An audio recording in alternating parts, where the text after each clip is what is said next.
экземпляра, фантазийный ярко-желтый жар-птица и пурпурно-розовый призрак розы, которые уже нашли своих покупателей. К этому часу пока все новости. Будьте в курсе экономических событий на Якутия-24.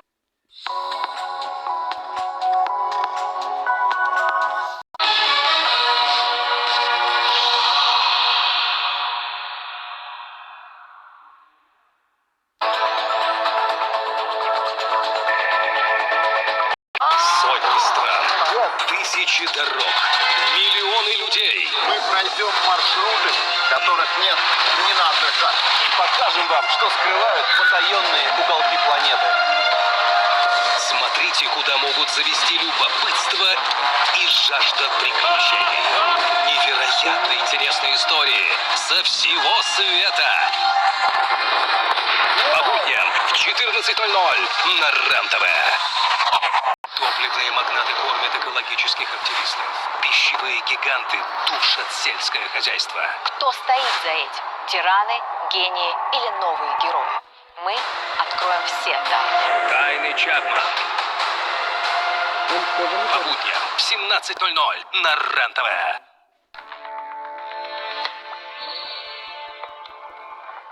Русские атаковали лаборатории в Британии, США и Канаде, которые разрабатывают вакцину от коронавируса. Русские оказали влияние на референдум 2014 года о независимости Шотландии.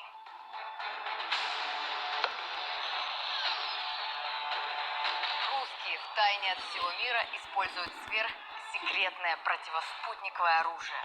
В этом нашу страну в очередной раз безо всяких доказательств обвинила Великобритания. Похоже, выражение «англичанка гадит» за несколько столетий не теряет своей актуальности. Сегодня в программе. В театре времен Шекспира реально убивали людей. Сколько Офелий и Дездемона отправились на тот свет. Они призывали в театр и говорили, у нас тоже будут убивать. Что связывает Бориса Джонсона с героями «Властелина колец». И есть ли у британского премьера раздвоение личности? Вторая половина его агрессивности, она содержит конструктив. Норы хоббитов. Правда ли в Шотландии раскопали город, в котором жили сказочные карлики? Возникает любопытный вопрос, из чего же была сделана эта мебель, чтобы она 5000 лет как новенькая, почти как новенькая. Идем на дно. Зачем немцы утопили весь свой флот на Оркнейских островах? Противники Германии, они остались всем этим очень довольны. И месть оксфордского интеллигента. Каких монстров профессор Толкин создал, глядя на английских гопников? Толкин говорит, что, вообще таких персонажей мы можем встретить и в нашем мире.